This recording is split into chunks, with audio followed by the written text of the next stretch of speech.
now going to move into our panel session for this morning. And this panel is going to be we're going to be discussing the national response to economic and health crisis occurrence.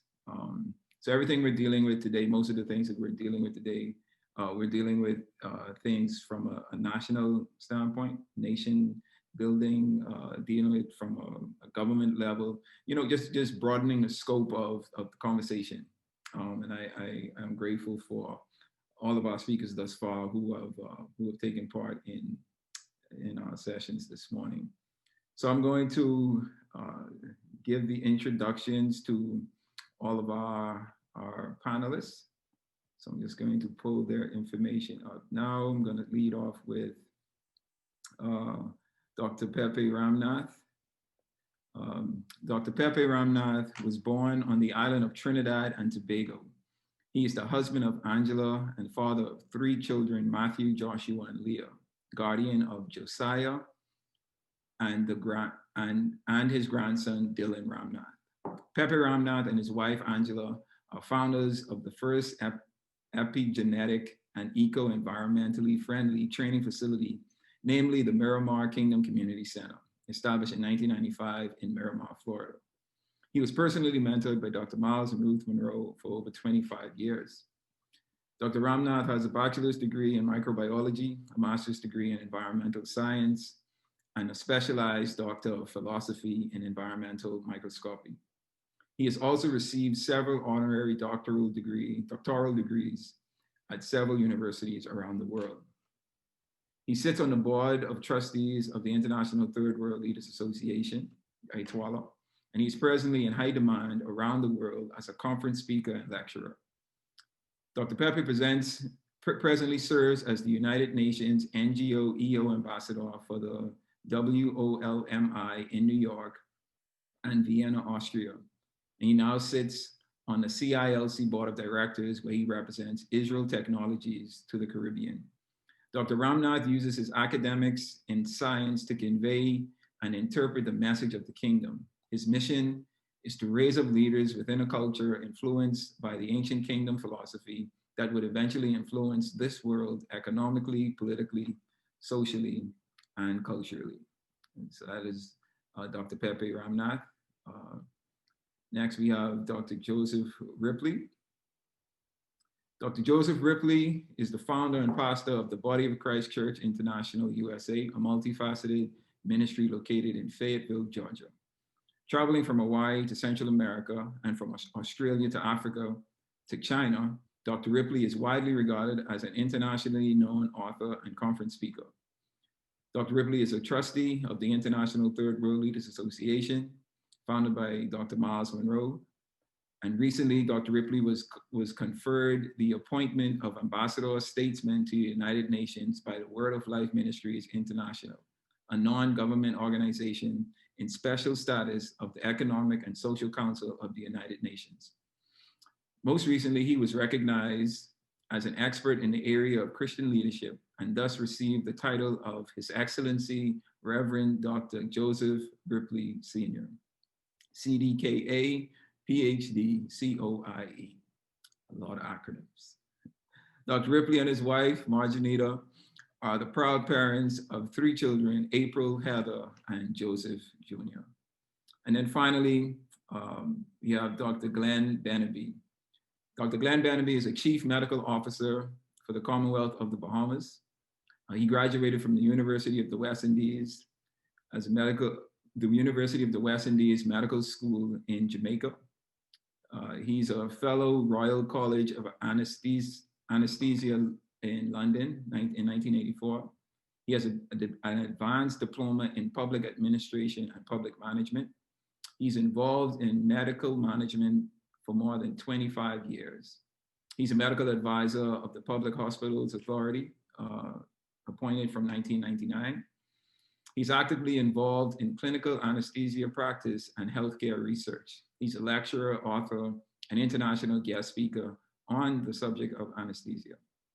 He's a pioneer in the development of anesthesia in the Bahamas. He's also a Caribbean speaker at Anesthesia World Congress in Montreal, Canada, and he's an international member of the AMSUS and has been since 1997. He's a founder and director of TBCPI Allied Health School from 2010, and he sits on the board as chairman of the Coastline Community Nursing Home since 2006. He's married and he's the father to one son. So I want to welcome all of our panelists to the stage. Let me just bring them in. Okay, Mr. Beneby. Good morning. Morning, sir. How are you? Wonderful, and it's a pleasure to be here, Pastor Monroe. Just Mr. Monroe. Mr. Monroe. Mr. Monroe, fine. That's prophetic. Okay, can you hear me? Yeah, there you know. Okay. Dr. Ripley, how you doing, sir? Good morning. Hello, everyone. Good to be with you. All right, good. Good morning. Good morning. All right, so as I said, the topic for this morning, we're going to be discussing the national response to economic and health crisis.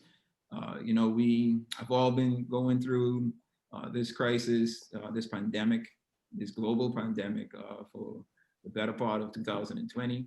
So I think this session is important because we want to give our listeners a bit of information from a medical standpoint. We have a few doctors here with us, and then from an economic standpoint, just to get a good scope of how we can manage our way through the things that we are experiencing as a nation.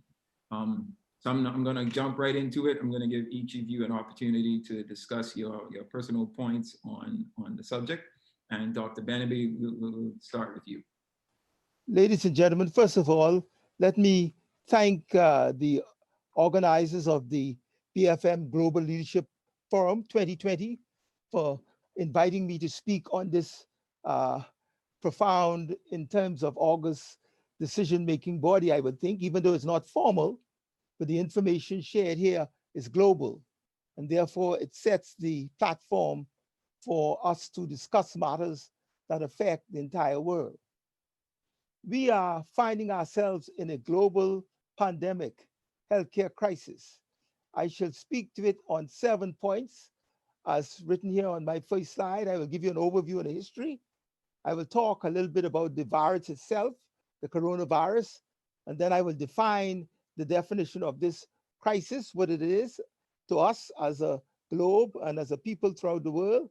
I will talk and show you a picture of where the virus is affecting throughout the world. I think you will find that slide interesting.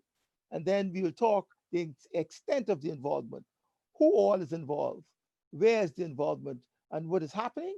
And then I will then present the tools of solution. We all are here as leaders because we believe we have something to contribute in order to bring resolution to the problem. Without that, we have no purpose as leaders. And so are we fit and ready to make that in terms of the resolution to the problem? And the final slide will deal with the expected outcome, what we as a people, individuals, and indeed as nations expect to be the result on the other side of this world crisis. And so let us begin. Here, the first slide. I hope you can see the slide. Yes, we can see them. Excellent. The first slide is just a schematic diagram of the coronavirus. This novel coronavirus, which came on the scene December 2019, has a structure of this kind. And I've just outlined the structure. The point I'm making is that the prongs that come out, like they behave like extension proteins, giving it look like a crown. And that's where the coronavirus come from. What is far more important is to look at the structure of the virus, because the structure of the virus, the glycoprotein, is a lipophilic protein, which is subjected to easy destruction. And it has a lot of fat and lipid involved, and that envelope of the virus is easily destroyed, which is very useful to us as we study the pathology of the virus and the epidemiology of the virus, because the virus, although it's very contagious, it spreads some 3 to 5 times more than the normal influenza virus, but it is very easy to destroy. So simple increase in temperatures, simple change of the acidity, of the alkalinity of the environment makes it easy to destroy. But we must not allow that to take it for granted, because it's a dangerous virus. Once it gets a foothold in the human body, it creates a lot of significant problems. We will talk about that as we go further in the presentation. So that is just to give you a picture of the virus. And now this slide here is to make us remember an overview that the world has been subject to many crises in health before. This is not the first. And I have outlined some of them here just to put it on stage at this time. The bubonic plague, 1346 to 1353, is a significant plague that killed a lot of humans and caused a lot of disasters throughout the world. Cholera in 1664, the outstanding work by John Snow in London, simply by changing the head of the pump in London Square, he stopped the outbreak of the cholera virus. And the fame of that is all known. I'm bringing out these points to say that this is not the first time we've had problems. We had the flu pandemic, 1889, that killed thousands of millions of people. The Spanish flu, well known, well talked about, and many lessons were learned from the Spanish flu. And that was in 1918. The Asian flu, 1957. AIDS epidemic in 1981. When AIDS started, we felt that we had no cure, and many persons died in the early years of AIDS. Today, we have a treatment cure, so to speak. Not that you can cure the disease, but the disease is in the category of diabetes, where you can live with disease and the disease is not spread. Maternal to child transmission, which the work of research of AIDS, which was done in the Bahamas, we have made significant progress. And now we also had the Sars epidemic in 2003, which is another coronavirus, which we were challenged with and we overcome. And then we have the Mediterranean East Respiratory Syndrome in 2012. And then the Ebola virus in 2013, all of which we have overcome and have managed to either mitigate or cure. And more recently in the Americas, we had the Zika virus, which was spread by insect, and we have managed to manage that and control that. And every year, we have annual influenza virus pandemic. Every year, it's more common in certain places than in others, but during the cold months, we have the spread of the influenza virus. And we have vaccines for that now, fortunately. And this is, I am trying to bring forward the hope, what we can look forward to, that this is not the end. This is a process. We have overcome many challenges before in terms of pandemic crises. So this is something for us to bear in mind. If we look at how significant this coronavirus is at the present time, globally, throughout the world, we have more than 41 million cases worldwide. And it's throughout the world, all over the world. Eastern Europe, we have it in Southeast Asia, we have it in the region of South Americas. And what I want to show here on this slide for your emphasis and the knowledge, for your emphasis, is to look at the underdeveloped or developing countries, the African region. They have more than 1 million cases, but only 28,000 deaths. That's the main feature of this slide. It goes to show that the money is not the matter. The money makes a difference, but not that significant a difference. It is the behavior, the leadership, and the management that makes the main difference. All of this make a difference, but it's the management, the leadership that makes the difference. And Africa, as is shown on this slide, leads the world relatively in the use of their resources in the response to the pandemic coronavirus. Other countries are far more wealthy. UK is far more wealthy. Europe is far more wealthy. United States, North America is far more wealthy. But the countries that are showing the greatest response positively to the coronavirus is Africa. Look at the continent of Africa, and we can learn something by leadership and what leadership means and management in leadership. Here now, We have a situation, a global crisis that has come upon us with great difficulties in all countries throughout the world and is a danger to lives.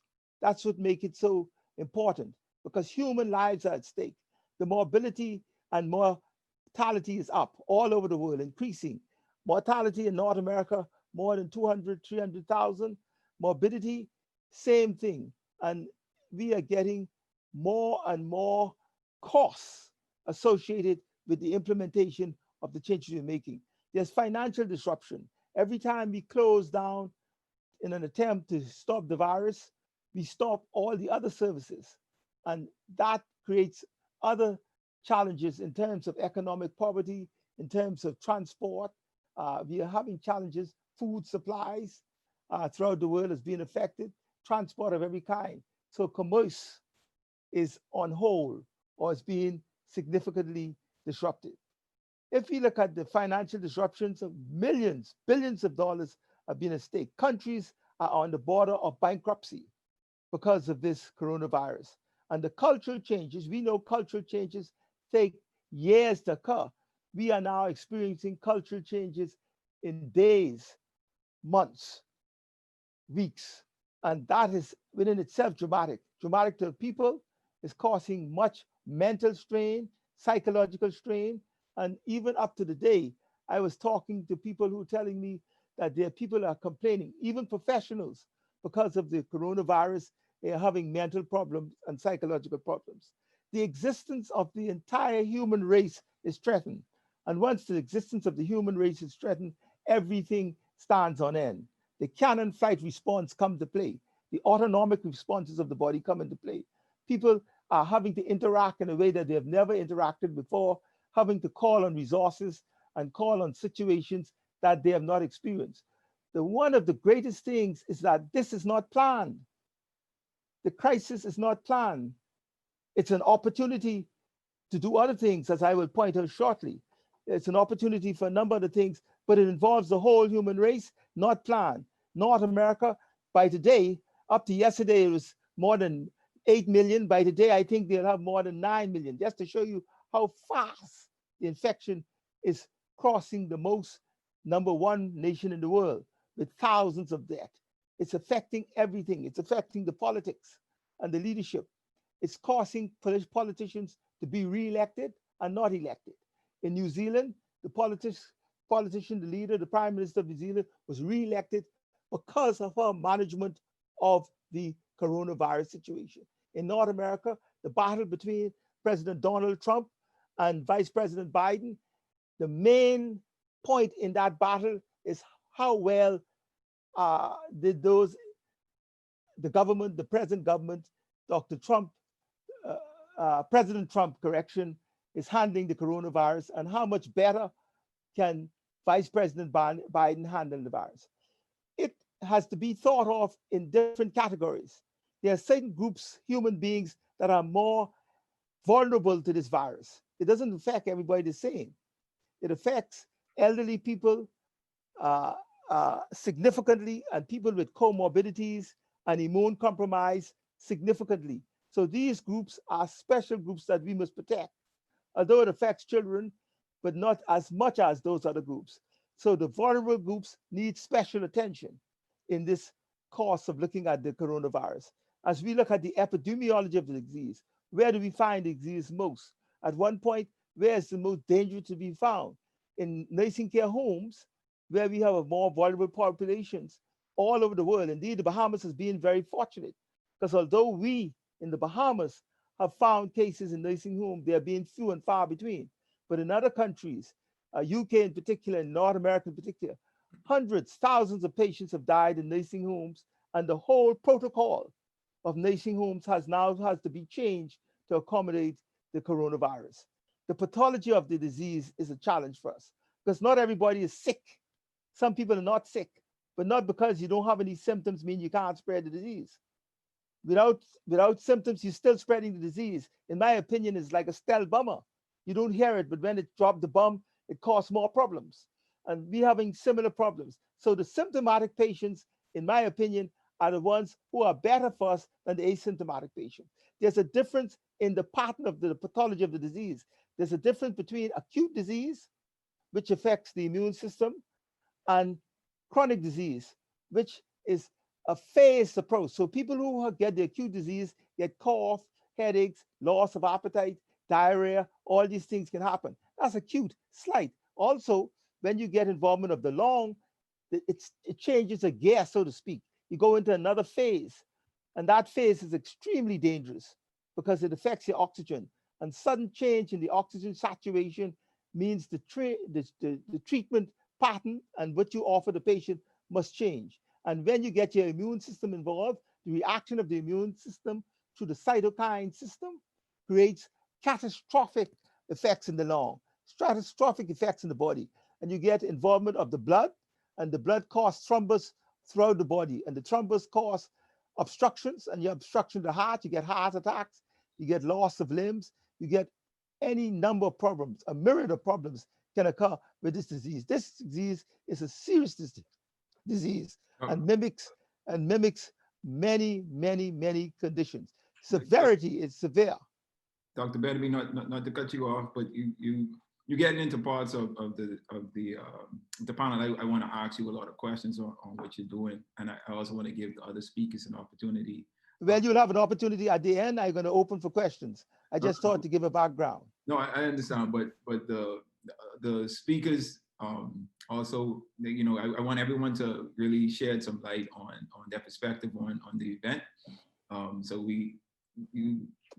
I don't want you to use up all of the time. So how much time I have? I will make it according to the time. How much more time? You had 10 minutes. You have 5 more minutes? No. Give me 5. Okay, go ahead. Sorry. 5 minutes, okay. The developing countries and the resources are different between developed and developing countries. The social determinants of health, which is education, Afro-American groups have been magnified, and disparities in health has been magnified. Something that is key here and is very important is that we must continue to do and carry on the care of patients in the normal way before the virus occurred today, the same, because if we don't do so, we're having problems. People who need care are not getting care and are just causing us a backup of sick people in hospitals. That doesn't take away from the fact that 80% of the hospital beds are being taken up by the coronavirus patients. I'm just going to show the slide on the second wave and make a statement there that a third wave is pending due to the influenza season. So this is what countries are doing now in the second wave. And I wouldn't try to read all those points. I would just point them out here. But the Bahamas, of course, is doing restrictive measures. Here are the solutions. I put them. I hope Brother Monroe will allow me to go through the solutions very quickly. And then I only have one more slide after this. Necessity is the mother of invention. And because of the coronavirus, necessity has caused us to make inventions. We see inventions in Senegal, where they created a test for less than $1. They created a ventilating machine for $60.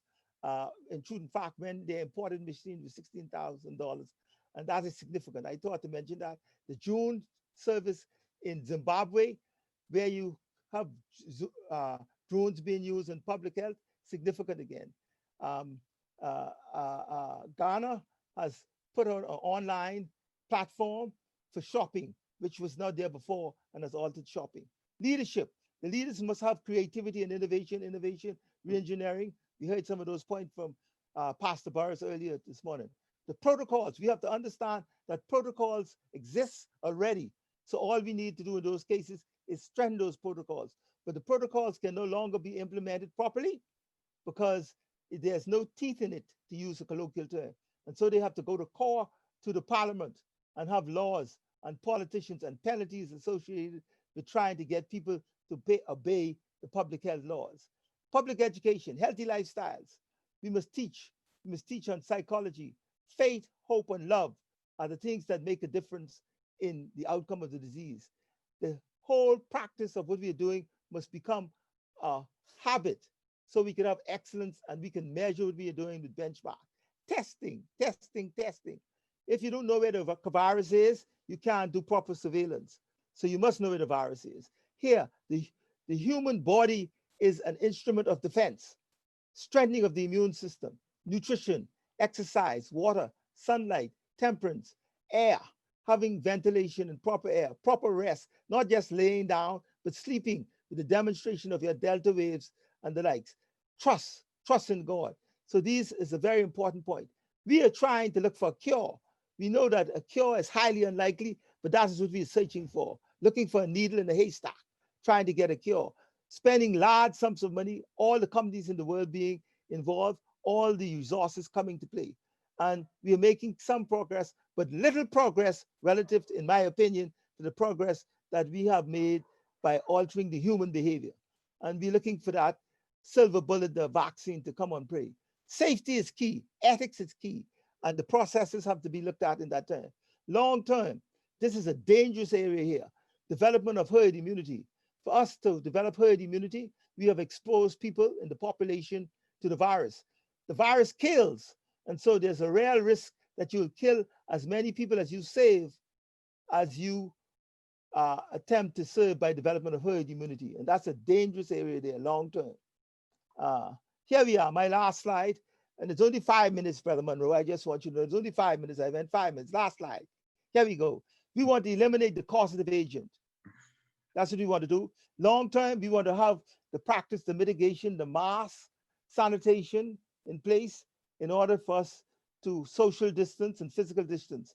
We must restore the human population in the world to the state it was before or better in the new norm. That's the new norm.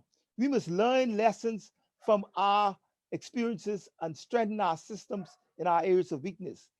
Preparedness and strategy is the key. So we must prepare now and call teams together to plan where we go from here. We must not come into this again in another year or two and don't have teams to deal with it. Investment in manpower is critical. Technology and finance, resources and research. These are all necessary. And I hope that brief overview will not put us too much out of line. Brother Monroe, I'm going to leave it there and leave questions when they come. Thank you, Dr. Beneby. Thank you for that very brief description you led us off with. So I'm gonna go push. No waste any time. If you have any questions that you want to ask, please remember to enter them into the question and answer box, and we can get to those during the question and answer part of the panel. So I'm gonna go directly to Dr. Ripley. Just a few minutes. However long it may take you to get through. Just a brief introduction of your views on our topic, which is how to respond to, which is the national response to economic and health crisis occurrence. Thank you, Mr. Chairman, and to my esteemed colleagues and fellow panelists who are sharing this privilege in addressing the greater ITWLA family, to whom all we give great greetings and special kingdom greetings. Our topic, as I understand it, is our theme rather is self-governance, planning for crisis. We're dealing with the national response to economic and health crisis occurrences. And as our esteemed panelist just before me pointed out, and I appreciated him lining up all of the occurrences of these various pandemics and epidemics that have invaded the world. First and foremost, the COVID-19 pandemic is a health crisis. And if I may, I will use the illustration of a coin which has two sides. There is on one side the health issue, and on the other, an economic issue. Now, I will issue a disclaimer. I am not going to claim to be a scientist, as my esteemed colleagues on this panel are. They certainly can deal in granular detail about the issues directly associated with the virus and how it can potentially affect all of our lives, especially if anyone becomes infected, and the outcome and outworking of all of that. So I'm coming from a perspective as a man of God, man of faith, an individual, certainly a citizen, not only of the kingdom of God, but a citizen of the United States of America. So there's a number of things that I am dynamically involved in as well, where this pandemic is concerned. So as I said, on one side of the coin, there's the health issue. On the other side of the coin, there is the economic issue. And an inconvenient truth is that erasing either side renders the coin invalid. Now, let me explain. Economic crashes have dire consequences for public health. Persons, for example, here in the US that had other ailments who were being treated in perhaps long range treatment for chronic illnesses or terminal illnesses or what have you, with the advent of COVID-19, many of these patients became fearful of contracting the virus at the local hospitals. And consequently, they did not re-engage with their healthcare professionals to address, in some cases, critical and potentially terminal conditions. So the advent of the COVID-19 pandemic ushered the world into uncharted territory. I would say it is paramount on a national level, and this goes globally, that world leaders must prepare to preserve health. That is the highest priority, without a doubt. But it is a challenging balance to preserve health and a sustainable economic environment, as one unequivocally impacts the other. The COVID-19 virus is not influenced by political ideologies, speeches, rallies, and the rest. However, human behavior can be influenced by political ideologies, and this is clearly on display during the electoral process that's going on right now as we speak in the United States and possibly other nations. If the world fails to protect the economy, COVID-19 can damage health, not just now, but also in the future. There are absolutely long-running ranges of issues that can come out of it. Just over 10 years ago, governments undertook large-scale experiments on their populations. Each decided whether or not to adopt austerity measures in the aftermath of the global financial crisis. The consequence was that many of their citizens who had previously felt secure found themselves leading lives that were extremely precarious. Increasingly, people found themselves living from month to month, facing insecurity of employment, income, housing, and in some cases, food. And I want to back reference here to the tremendous presentation earlier this morning by Dr. Raphael Messiah, who pointed out how in turbulent times, resources become limited. We certainly know a little something about that here. When the pandemic hit the United States of America, toilet paper was flying off the shelves, sanitary cleansing agents and whatnot, they were just flying off the shelves. I mean, it was like looking for a needle in a haystack for things that were commonly easy to go into any merchants and pick up, but yet the shelves were bare. And I mean, they were bare for weeks. And so there is a correlation between the loss of sustainable productivity and worsening health, which often takes the form of what could be called diseases of despair. That would include alcoholism, substance abuses, domestic abuse and violence, and suicide. The Constitution of our kingdom of God says, hope deferred makes the heart sick, but a longing fulfilled is a tree of life. Now, other words of that same verse from Proverbs chapter 13, verse 12. I just read the New International Version, but I also want to read the Message. I like that. It says, unrelenting disappointment leaves you heartsick, but a sudden good break can turn life around. Nations that seek to give their people hope. And I want to tell you, giving hope really has a lot to do with what's in the messaging. What are our leaders saying to their populations? And, I'm not just talking about appealing for electorates. I mean, what is the messaging that's going out to the populations to encourage them, to inspire them, to give them hope, to build them up and not bring them down? And of course, as I said, nations that seek to give their people hope, for example, with policies that ease them back into work should they lose their jobs, or to protect them from becoming homeless, can mitigate the line between despair and disaster. Now, economic decline definitely has an adverse effect on health. The response of leadership, and therein lies the real key, the response of leadership, not the reaction of leadership, but the response should not devolve to a reaction fomenting uncertainty and instability. I would like to read a portion of our Constitution here because I think it's also important. We've heard some very, very sobering information today, and that's necessary.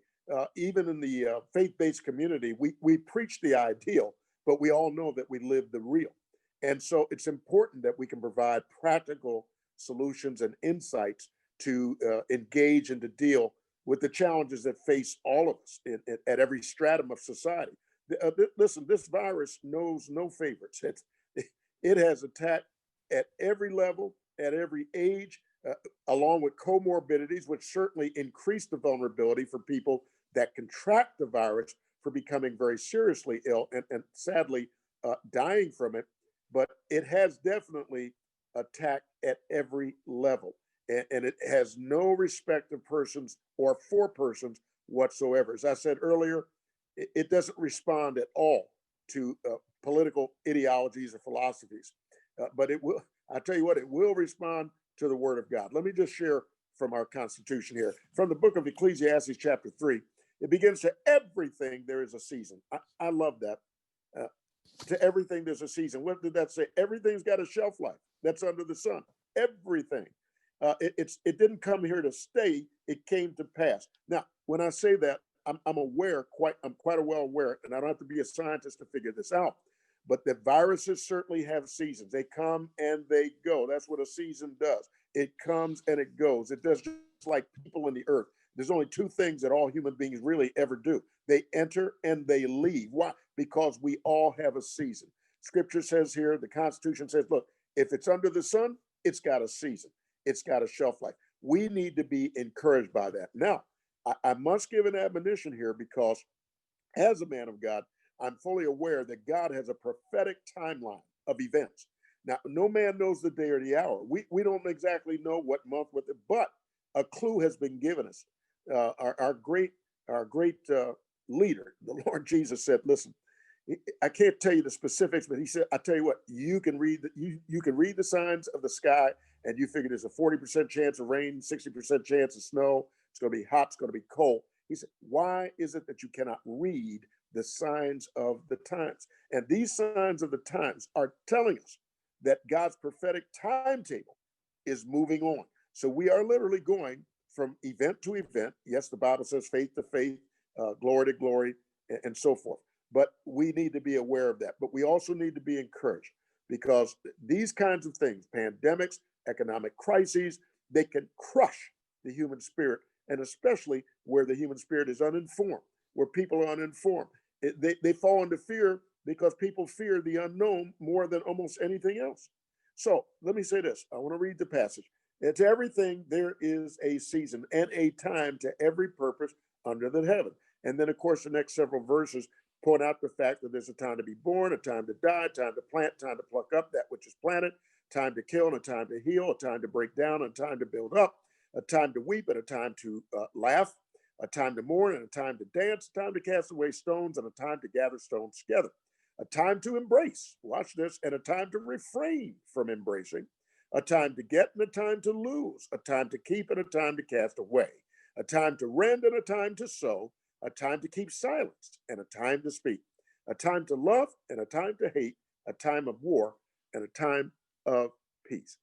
These are the typical going about business as usual, everyday lifestyles of everybody on the face of this earth.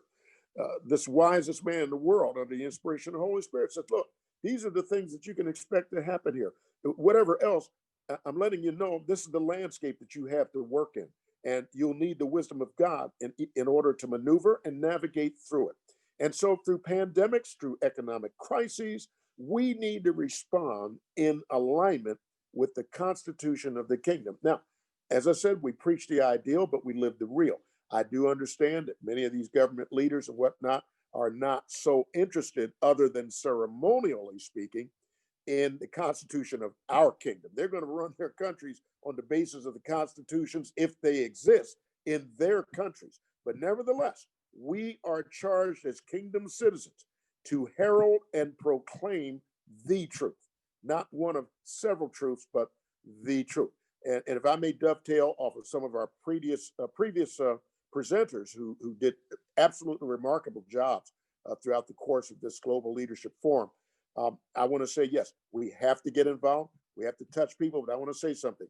If you can't reach the mayor, if you can't reach the governor, if you can't reach the president or some MP or whatever you have in your respective country, reach your neighbor, reach your family first, and then reach your neighbor and attempt to give them something that can inspire and lift their spirits. And I'll tell you what, you might be amazed how, as a result of that, people are in a position to say, hey, you know what? I got this idea.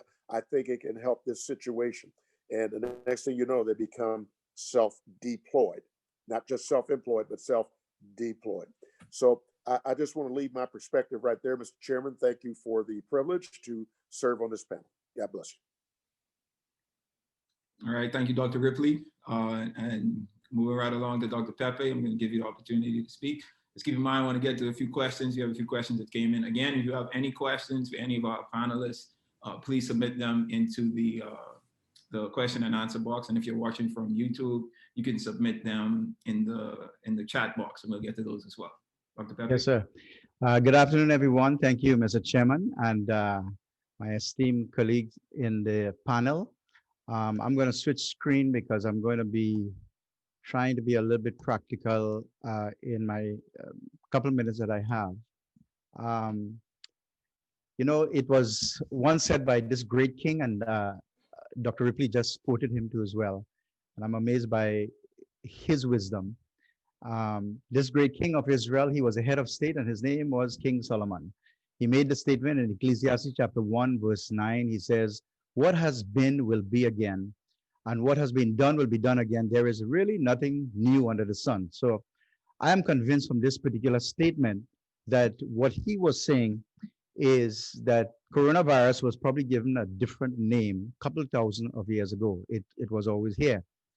We can actually see also from, you know, our history, crisis seem to have a pattern. You know, back in the 1720, we had the Great Plague, and 1820 cholera, 1920 Spanish flu, and today 2020 we are experiencing the coronavirus. It seems as though every 100 years there seems to be a repeat of a pattern. I want to say the answer though is hidden in these fossils, because you know they leave history and they tell us exactly what happened in time past. And many people went through many research. You know, this is one of my old-fashioned microscope that I don't ever use. I only use it for decoration. But they left information for us that we could actually transfer over to our modern day society. Those time of old are actually there. Let me see if I could change this here. All right, so at the same time, throughout Earth's history, we have also seen solutions, not just only the problem. We saw solutions for the redeeming of an entire nation, a forest, even maybe a community, and in this particular case, the entire world.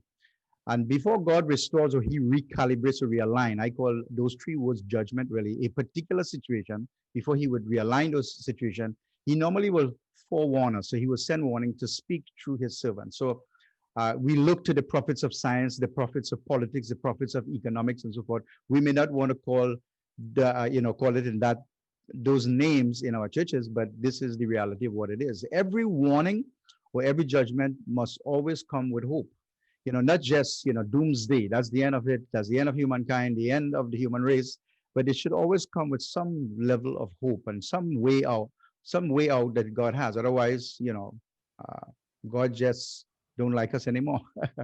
but we see it even when God warned Israel, and when he warned Egypt, he took about 7 years of plenty, 7 years of famine, 7 years of plenty, and then he raised up a political prophet by the name of Joseph, and Joseph gave us instruction as to how much food we should keep in the barn for 7 years and how much we should eat within that other 7 years. So in Romans chapter 8 and verse 28, the scriptures clearly say, as we know that in all things God works for good for those who love him, who has been called according to his purpose. So if we are called according to his purpose, there is some hope out there. We may not have a vaccine right now or any type of medication, any type of cure for the coronavirus at this particular moment, that is. But there's a few things that you and I can do as preventative, for possible infection or even death itself. Self-quarantine is not something that's started by the CDC, the FDA, or the WHO, but it has started thousands of years in the time of Moses. We even see in the time of Noah, when they stayed 120 days, one entire semester, inside of an ark, and they were quarantined in there, and their lives were actually protected. So the cure of self-quarantine is actually there for us. Isaiah chapter 26 and verse 20, we are seeing God giving instruction to this prophet, this scientist.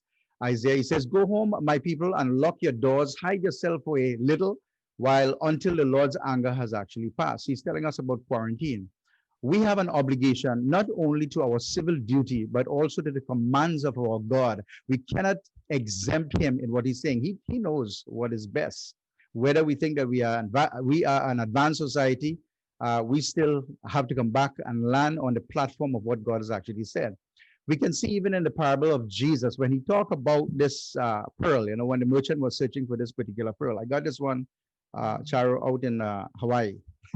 I got that. I wanted to particularly show you that. So in the midst of this pandemic, the oyster teaches us loyalty to our community. That is really from quarantining. And he defeated, or she defeated, a parasite that we call Distomum duplicatum, which was intended to destroy the oyster itself. But the oyster knew how to quarantine itself, and at the end of its season, it produces a beautiful pearl. Self-quarantine actually demands loyalty to our kingdom principle that can save our lives and save our community and even save our world. But we are not seeing the world, compliant. We go for a little season, come out of the season. We tell people, we don't really do, the complete self-quarantine. So a lot of people are actually being, they're dying or they're getting infected because we are not totally doing it. God has placed many answers right before our eyes, but we sometimes act or we behave as though we have advanced God. So God sometimes leaves us to our own demise, but we need to come back. Imagine, Job had a life and death situation. God tell him, I want you to go talk to the plants and let the plant talk back to you, the animals, the bird, and the fish. Now, if we were to tell people that today in the CDC, FDA, or whatever medical profession out there, they'll say, wow, you guys have actually lost it up there. We have to ask the question, what would people like Louis Pasteur say to us today in the time that we live in? He began to talk to a fungus. This fungus name was Penicillium notatum, and then changed to Penicillium chrysogenum. He found penicillin in there, for our cure. So I think the answers to all of humankind and what we are facing today globally, community-wise, nationally, is actually found right around us. The book of Leviticus tells us about masks. This didn't come out just the other day, but it tells us how to wear it. It tells us to put it over the mustache, not really over the nose, but there are instances where you could put it over the nose, but over the mustache, because it doesn't want the spittles to actually go among the people. So you can use this particular medical one here, which I am not too favorable of, because there's a lot of polyethylene and so forth, synthetic polymers in there that I don't like. I like the cloth one. I'm just telling you my preference, all right? And that can actually help you. Every morning, both me and Angela, when we get up, we have one of these yellow one, the green, what we call the lemon, because it's higher in sodium hydroxide that makes it alkaline. I think earlier, Dr. Beneby actually mentioned a little bit about how, the glycoprotein, can actually easily be destroyed when you present an alkaline type of an environment. And believe it or not, even this is a citric acid fruit, it has higher levels of sodium hydroxide, which is alkalining. So every morning we take one of these before we go out. So, I have always been a believer, and I'll show you here. I have my Bible here. This book here is not a religious book. It's a beautiful historical, philosophical, political, and especially a medicinal book. The answers are all there. There is something that they used for malaria back then. I don't know if you can see this. It's called the Sinchoma bark powder. Back in the old days, they used this in the malaria disease. And today, what they did was some people add some hydrogen, oxygen, and chlorine and call it hydroxychloroquine. And they use that now. Some people are finding some solutions with that when they are infected by the coronavirus. It's not very popular. And I'm so happy we are not on Facebook, so I could stay on. All right. Now, so God instructs us about hyssop. He said hyssop is an antifungal, antibacterial, antiviral herb. So, and we are commanded to place this in our system. So when the blood passes over the doorpost of each cell, those cells open or they close accordingly to receive to receive the necessary minerals and vitamins we need to fight the viruses itself. So in Psalms 51 and verse 7, they say, purge me with hyssop and I shall be clean. Wash me and I shall be whiter than snow. We cannot take these instructions for granted. God has hidden clues inside of there. Crisis is not really the problem. The real problem is how we really handle the crisis itself. So I'm just going to give you a quick thing as to what me and Angela do and our church is actually doing. I spoke about this plant called the snake plant in the Caribbean. We call it mother-in-law tongue. This is an incredible plant.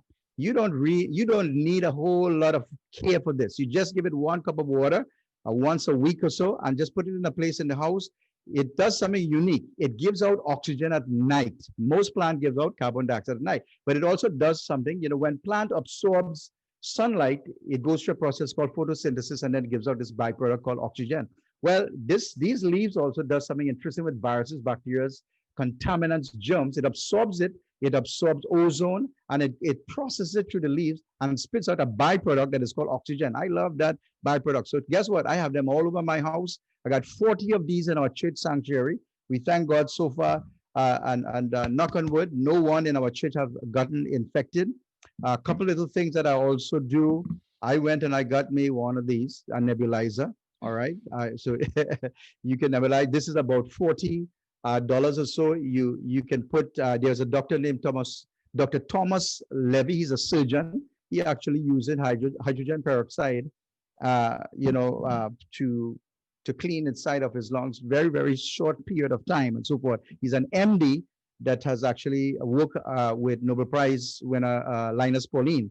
I use these things too as well, Clarifion, and I'm not, Mr. Chairman, I'm not advocating anybody's product, but this is what I use to release negative charge ions. Yesterday, I was at the beach. Now, I know the Bahamas, you're surrounded by it. Yesterday, I went to Fort Lauderdale and I purposely went into the water and I wait till the wave break. Whenever the wave break, guess what happens? It releases negative ion charges. And I was inhaling, I was just sniffing that in there to get into my system because I learned what negative charge ion does. It actually causes your blood cell to absorb more oxygen. It also stimulates the lymphocyte, which is the white blood cell, to produce B cells and T cells. And the B cells are the ones in many studies will force your white blood cells to produce antibodies. Isn't that what they're looking for? Well, go to the beach, go down there, NASA out there, go to past Carmichael Road, go behind Charo's house right there, and you'll get a lot of negative charge ions. There's a young man in our church, he sells these here. I'm going to take it out here. I travel. I've been to Mexico twice. I've been to Texas twice. I've been in the plane, and I wear these on, and I load myself up with vitamin C's. When you press this here, you see this light over here. If you press it off, the light comes off. And then what it does when the light is on, it gives you negative charge particles. So around my neck, I have 7 million negative ions that are surrounded my face. When I go on the plane, I use a higher one, which is about 120 million ions per second. And it helps me. Guess what I did to Chara recently? I went and I got me this little instrument over here that measures ions. And I measure the ions in the plane, wherever it might be. When you see a negative sign, it means that you have negative ions around. If you don't see, it means it's positive. Then I load myself up. I know I'm going very fast, but I'm trying to stay within your time. I load myself up. Believe it or not, I do 4,000 milligrams. This particular one I no longer really use. I use something called the Liposomal, and I think I may have a picture of it here to show you. I changed the way that I take vitamins. You see at the back of me right now, that is what you call the liposomal. And I use liposomal vitamins because what it does is that it surrounds the vitamins with a fat, and then our cells can absorb things accordingly. It's hydrophilic or non-hydrophilic. Hydrophobic, that is, and some of them will be transferred to your cells, differently through water, but most of them, of course, travel from fat to fat. So this lipid that's around the vitamin, some doctors have discovered this back in 1948, I believe it was there. You try to kind of wonder why aren't they using it today? But when, I don't even remember, Mr. Chairman, back in the old chemistry days, when they put 2 drops of water together and then you touch them, what happens? They swallow up into each other. And when that happens, the water is actually into each other. Well, that's exactly what happens when these vitamin C's and so forth travels in surrounded by this fat. When it touches the fat outside of the cell membrane, which are lipids, they swallow into each other, and 97% of the vitamins actually going in. When you don't use the liposomal, which I use from Core Science, Core Science, something it's called, I will get it for you a little bit later. That's when you absorb a whole lot more. I use garlic too as well every day before I go out. Something that is really nice out there is the emergencies out there. It also has zinc in it too as well, and it has some vitamin D's. Vitamin D's are absolutely important. Load yourself up as much as you can. Please check with your local doctors, of course, and get those things into your system. I got machines here that will help me to also measure my ozone layer. I want to know how much ozone I have in my area, temperature, and so forth. I bought all these machines, and I take them with me on the plane. So I guess they kind of wonder what's going on with this man. Let's check him out. Here's another thing that is absolutely crucial: zinc. Zinc is very, very important. I use Dr. Jocker's product because to me it does the work that it needs to do. Zinc, when it gets inside of the cell, there is an enzyme that actually duplicates or photocopies. We don't call it duplicate because we replicate really, and it replicates virus. But if the zinc gets inside of the cell and goes towards that reverse transcriptase enzyme, it shuts it down and prevents it from multiplying the viruses itself. So zinc is absolutely important. Guess what zinc is good for to men? Zinc is absolutely important for your prostate. So you're benefiting for your prostate, you're benefiting from all different areas. When you use up a lot of vitamin D's, you lose your magnesium. You need magnesium in there to balance your calcium and so forth. So I would advise that you also take some magnesium into your systems as well. Huh? Oh, sorry. Oh, that's something out there. So at our church, we take people's temperature. When they come in, guess what though? I never pointed to the head because this infrared can go as far as to the pineal gland. It can affect you later on. So what we do is we take it at the wrist of the hands. Remember scriptures there, Dr. Ripley, in the right hand and the forehead. The reason why the right hand and the forehead is why they want to put this mark and so forth is because your temperature do not change here and it does not change here, fluctuate, so that's why they need it to be right here or right here. So your right hand in the forehead, except we are not giving the mark of the beast. We're just checking your temperatures out there when you get in. All right. So there's a whole lot of gadgets that you could use out there. I love this one too as well. Very good for fighting off, viruses and so forth, and will also help you with the coronavirus is the quercetin with bromelain. Quercetin also is known for raising up from certain research paper, it raise up your oxytocins, your endorphins and so forth. So when you take this thing, it goes against the coronavirus or gives you an immune system to fight it, but it makes you very happy. Boy, I want to be happy. Let me see if I have any other gadget here. One more thing here I do. A lot of people don't know about, well, this is the place that I order all of my liposomal. It's called Core Med Science, and it's a liposomal glutathione. Glutathione is our major antioxidant. It's the more we get older, the less is produced. It's produced in your liver, but it can get a little bit lower as you get older. So I think that's all my guys. Oh, I got to show you one more, Mr. Chairman, before we go to the very, very important. You got to get your UV light glasses out here. You put this thing on here. I got one of these UV lights that are on a timer. And when you put it on a timer, it cuts off. I think I look cool with this too, but and then this is a trick that I do. I go to the intake of my air conditioner, and this is an ultraviolet light, and I put it right at the intake. So when the air is sucked in, it has to go through UV lights and then come over to my house. So if there's any virus, any bacteria, any type of impurities or germs, it's attacked by the ultraviolet light, which are used by a lot of hospitals, especially now in Italy. They used to kill viruses and germs. So that's my 2 cents. I hope I didn't go way above over there, but thank you and God bless you. Thank you, Dr. Pepe. Thank you very much. Resemble the mod scientist a little bit. You got a bunch of things that you use. I'm sure when you travel, you probably get a lot of people staring out and wondering what it is, and all these machines and mechanisms that you're aware of. But it's good to know that they're giving you protection, and you're making good use of them. So thank you for your recommendations. So he's given a lot of advice, a lot of recommendations of things you can use. I know that there are some questions I want to get to, a few questions really quickly. So one of the questions is, and maybe Dr. Beneby, you could answer this in particular. It says, they're talking about the vaccine. This is Emmanuel Jeremiah. He's talking about the vaccine for the coronavirus, and he's asking if the vaccine is compulsory, and he's also asking, can't we live without the vaccine? That's a very interesting but challenging question. The determination of the vaccine as being compulsory is not easy to answer. Let me say that the vaccine has the most paramount thing with the vaccine, it has to be safe. It has to be proven to match all of the ethical research protocols before it's approved. So that's a separate issue. So you have a safe vaccine that can be used. Now the question is, will you use it? Whether you use a vaccine or not is determined by you, because everybody has a right to use whatever treatment to affect their body.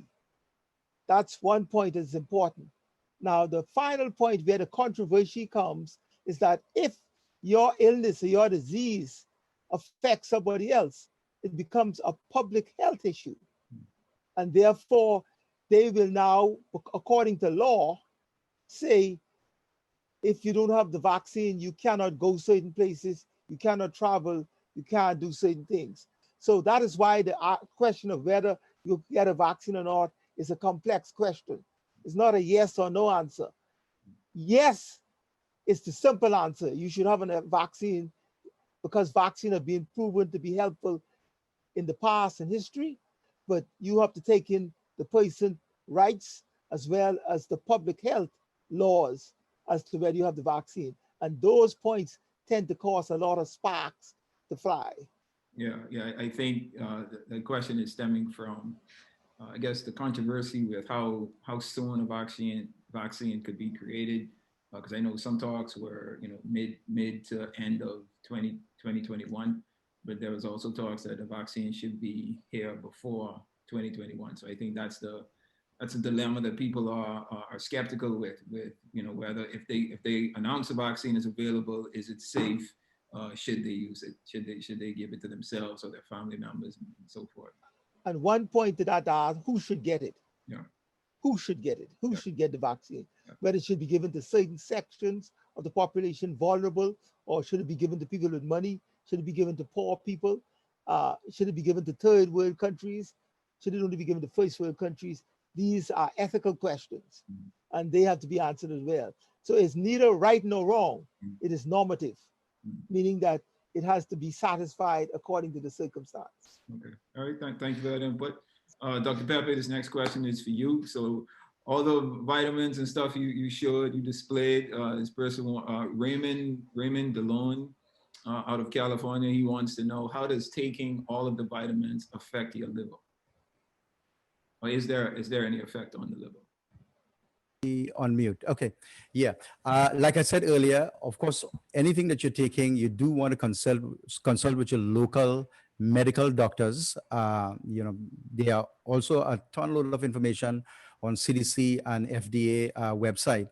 Of course, everything you have to use with necessary precautions and proper reading. I think it helps out the liver because, around this particular time, the kidney and the liver is the two major organs that are in the battle for keeping your immune system up and par. So I would recommend that you do check with your local with your local medical doctors out there in regards to how much you should take or how much you should not take, because everybody reacts totally different. There are some people that could take even 1,000 milligram of this and they can be in the toilets all day. Some people, it doesn't affect them at all. I take up to 20,000 milligrams of the liposomal vitamin C's, and it don't do anything to me. If I take the non-liposomal, it's not too good on my intestine. So each person must know and they must measure, what works for them and what does not work for them. So I would say definitely check with your doctors. Zinc, I normally take I take 20 milligrams of it. If I do feel an aching or a headache or so, I do go up to about 125 milligram per day until it's gone. The couple of travels that I made, I did feel some joint aches, some headaches and so forth. And the minute I felt that, I just boost up my vitamin C's to about 4,000 milligram, my zinc to 125. And within a matter of, that's me now though, within a matter of about an hour, everything was gone because something my body must have been fighting for. I did check, I did do a test to see if I have corona and so forth too as well from time to time. Negative. I did antibodies, negative too as well. So again, that's a very, very good question, but please check with your doctor because they know your body. They've been studying you and they can tell you how to take those vitamins. But vitamins are absolutely crucial. It's necessary for the electricity in your body to be functioning between gut and brain, within your cell, from cell to cell. And if it's low, you could have some problems with that. So please check with your local doctor in regards to how much you should take and how much you should not take. But Minister Monroe, let me just add, I enjoyed Pepe's presentation. I thought it was very, very helpful. There's one point that we must always pay attention to. The specifics that Pepe brought out is key, but interaction between medication, people don't pay attention to it. People who are already taking prescribed medications Exactly. and taking other medications, the interaction between medications is critical. So you have to monitor and be understanding of the pathophysiology of what's going on. Absolutely. Absolutely. Thank you for that. Those are our medical and health expertise on our panel today. And a question for Dr. Ripley, who I would look at as the economic expertise, and just all the differences and the struggles that we've been experiencing around the globe economically, and in particular in the U.S. where you're from. How best do you think as leaders, and I'm speaking from a national level, what's in your opinion, what's the best way, or what's a good way even to deal with understanding that that this health crisis that we've experienced or are experiencing has effect on the economy, all of the economies, right? And how do you view the response? What do you view the response should be to really boost or start to boost the economy in a way that it helps the least of us, which obviously moves on to those of us who haven't really felt the effect of this economic downturn? That's a great question, Mr. Chairman. To your point, I think it's very important. In my little earlier presentation, I was pointing out the fact that most people are afraid of the unknown. And when they don't know how to produce income, how to fight back against the potential economic challenges that this pandemic presents, they will tend to go more toward, a panic mode and this kind of thing. I think it's critically important from even the faith-based community, and there are many other options as well online. There's so much education available online. I mean, all of our leading colleges and universities now are literally offering people entire degrees online, and there are ways to get involved with that and also engage in the pursuit of entrepreneurialism.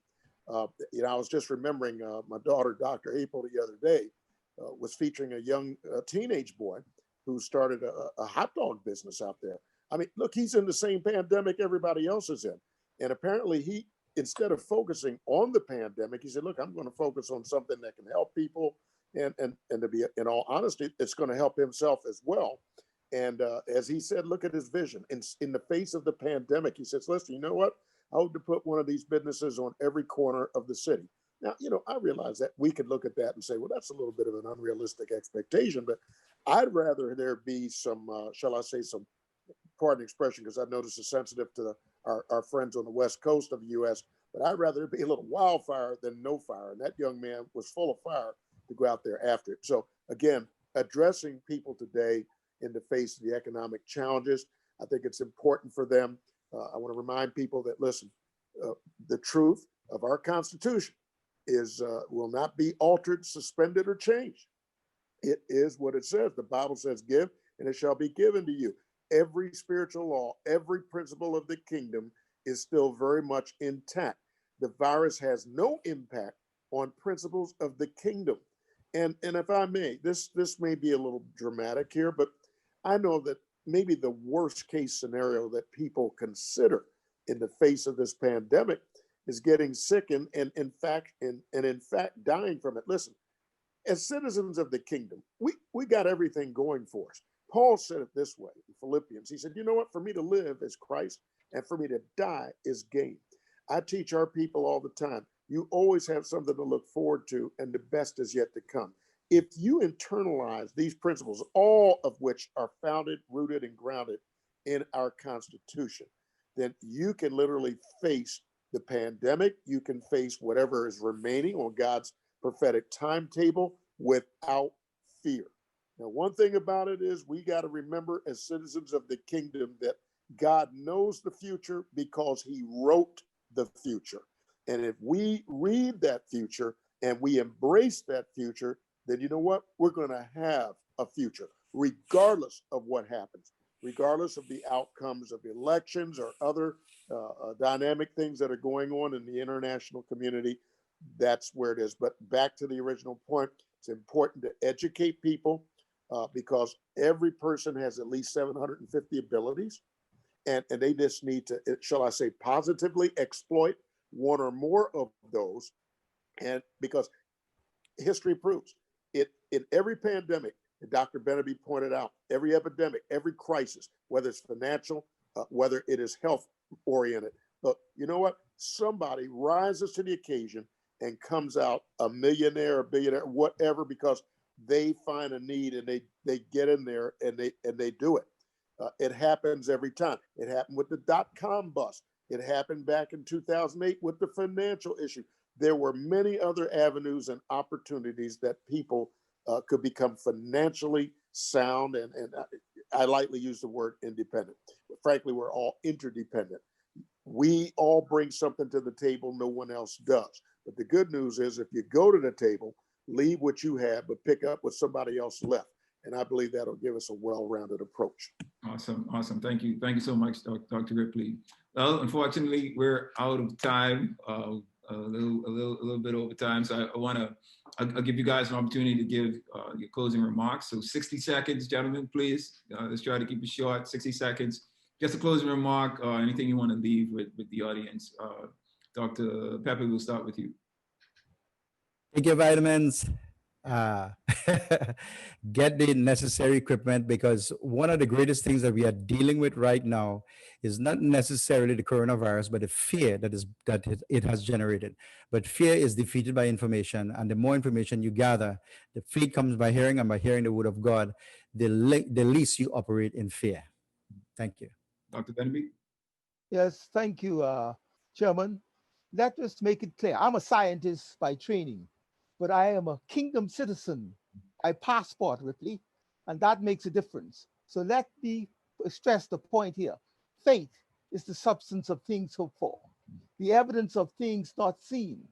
And it's with this faith we are going to get out of this coronavirus, and we're going to please God. Remember, in the midst of it, to do things. God took away your sins, but not your senses. And so you have to continue to do things that are sensible. Wear your mask, do hand washing and sanitizing, social distancing, and take the name of Jesus with you, and you'll be okay. Thank you. Thank you so much, Dr. Beneby. I really appreciate that. Dr. Ripley? That was a great word, Dr. Beneby. To the ITWLA family, there's only one way, one truth, and one life. His name is Jesus. It's not Biden. It's not Trump. It's not Amy, nor anyone else. That is truth that has to be established, as well as the truth that God is our source. At the end of the day, and for sure at the end of this election cycle's term, we had all better be looking to God for his righteousness, judgment, and leadership to permit this nation, as well as the rest of the international community, another opportunity to acknowledge this. And I want to quote very quickly from Daniel chapter 4 and verse 17, that the Most High ruleth in the kingdom of men, and giveth it to whomsoever he will, and setteth up over it the basest of men. I'll leave it there. Thank you, Mr. Chairman. Thank you, Dr. Ripley. I appreciate that too. the rest of you gentlemen, Dr. Pepe, Dr. Beneby, and Dr. Ripley, thank you guys for being a part of this panel. Thank you for saying yes to my invitation. And I appreciate all of the information that you guys gave and the recommendations as well to how we can better cope with this economic and health crisis that we're experiencing right now. So thank you guys, thank you gentlemen for joining in on the panel today. Thank you, Brother Monroe, Mr. Chairman. and may God bless. All right, same to you.